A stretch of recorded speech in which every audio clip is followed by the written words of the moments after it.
I'm not a bad guy. I take care of my hands. I glove them when it's cold. I don't stick to them into fire or onto the stove. Sure, I bite my nails, but who fucking doesn't? There hasn't been a single hand uprising in the history of mankind, so I think it's safe to say that they don't mind nail biting. It's probably like getting a rough haircut for them, at worst. Anyway, I keep them lotioned, probably more so than you, if you catch my drift. The point is, my hands aren't being put through the shit on a daily basis. I wouldn't say that I treat them with respect. They're fucking hands, but I'm not testing the limits of their integrity by any means.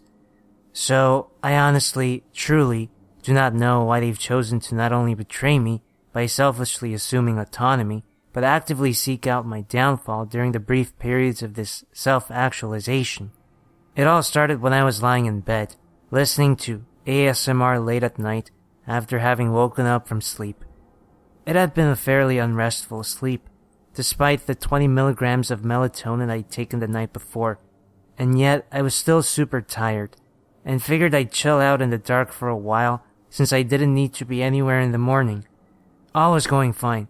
I was listening to some fast-tapping triggers with rainfall sounds in the background when my hands suddenly perked up, in the sense that I felt them flex out and up without my prompting. At first, I figured it was just some reaction to the ASMR, that the tingles had evoked a new sensory reaction. But then the hands clenched, not all the way into fists, but into rigid claw forms. The resultant effect was admittedly menacing, and I immediately tried to reassume control, but I couldn't move them, couldn't influence their actions whatsoever. I shook my head from side to side until I dislodged my earbuds, needing complete focus on the situation at hand. By this point, my hands had started doing really weird shit, the fingers furling and unfurling sporadically, the hands flexing and unflexing, the bobbing forward and backward on my wrists. It was bizarre, uncanny, and made me a little sick. Not merely the sight of them moving of their own volition, but doing so in such a weirdly articulate way.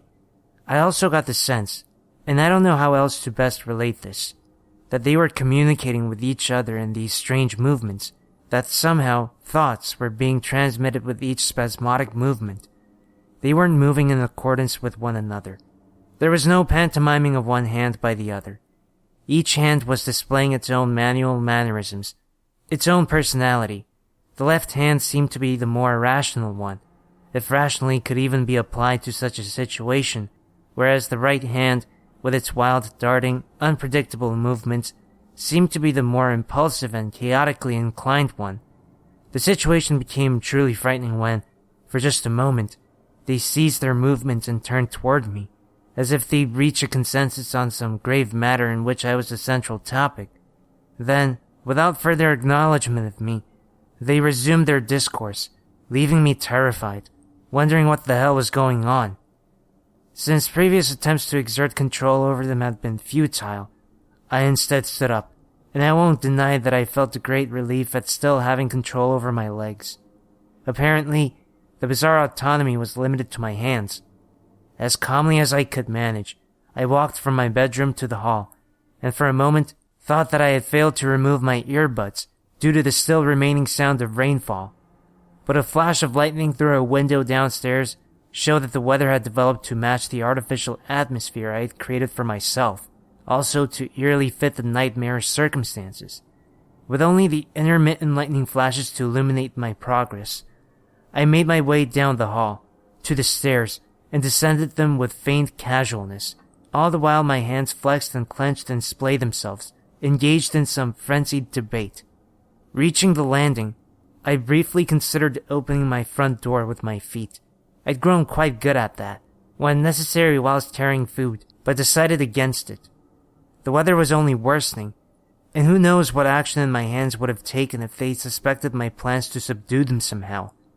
Crossing my living room, where shadows danced and cavorted with similar uncanniness to the movements of my hands, I reached the kitchen.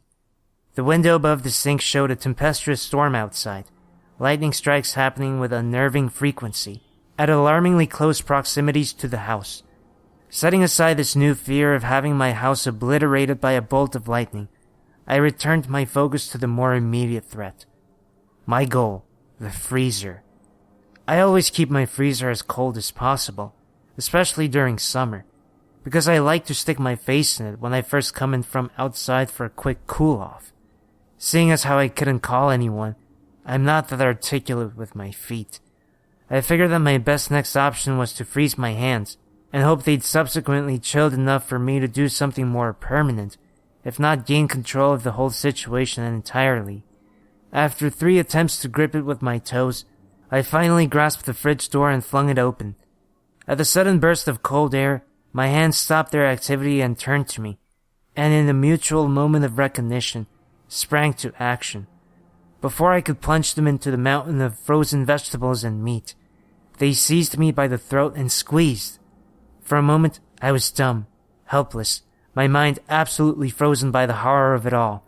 But something of my composure came back to me as I realized that, while I could not control the hands themselves, I could still control my arms, the muscles therein obviously much stronger than those of my hands and wrists.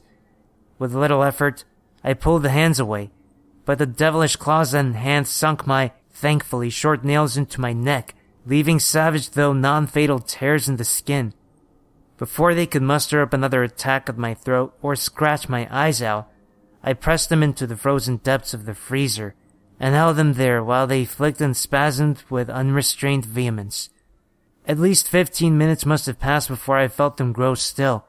By that point, I'd lost pretty much all the feeling in them, and could only tell that they had ceased their movements by the lack of vibration in my arms. Carefully, I withdrew the hands, and felt both triumph and dread at seeing them blued and frosted. I didn't want to lose the hands, but, in the moment, was happy to see them lifelessly rigid. Since I still had no control over them, I was forced to grab an ice pack I always keep ready with my teeth, and carry it back upstairs in my mouth.